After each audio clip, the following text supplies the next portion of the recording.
Dear audience, what if? 2 words, simple yet profound. These 2 words have been at the heart of every significant leap in science and in progress. They are the spark that ignites the flame of discovery. They are the first whispers of revolution. What if is not just a question, it is a philosophy, a way of life. Imagine a world where we didn't dare to ask, what if?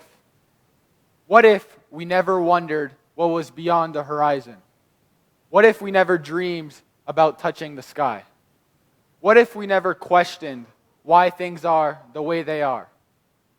We would still be living in caves, afraid of the dark and the mysteries that it held. But we did ask, we did wonder, and we did dream. And that is why we are here today. We have harnessed the power of the atom. We have ventured into space. We have decoded the many secrets of life itself. And all of this because we dared to imagine and to pursue the what if. Albert Einstein, a brilliant scientist and one of the most intelligent people in the history of humankind, once said, "Imagination is more important than knowledge, for knowledge is limited, whereas imagination encircles the world." And guess what? Albert Einstein, this brilliant scientist, was right. Because at the end of the day, knowledge tells us what is, whereas imagination tells us what can be. So to everyone listening, I want you to remember this. Progress was not achieved by conforming to how things are, but by imagining how things can be. We did not reach the moon by accepting the fact that humans were bound to Earth. No, we did this by imagining a world where we could reach for the stars. Never let anyone tell you that your dreams are too big or your ideas too radical. The world needs your dreams, your imagination, your what ifs. Because it is in those dreams, in those wild flights of imagination, that the future is born. Don't be afraid to dream, to imagine, to question. Because remember, today's dreams are tomorrow's realities. Today's what ifs are tomorrow's why nots.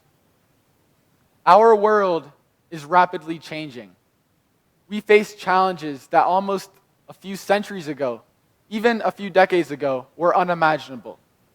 But I'm not afraid, because I know that in this room, and in rooms like this all across the world, there are young minds asking, what if?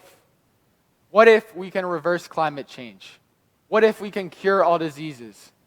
What if we can make sure that no one goes to sleep hungry? And it is these what ifs that will shape our future. So dream, imagine, question. So dream, imagine, ask what if, and then go out and make it happen. Because the power to shape the future is not just in the hands of scientists in their laboratories or politicians in their offices.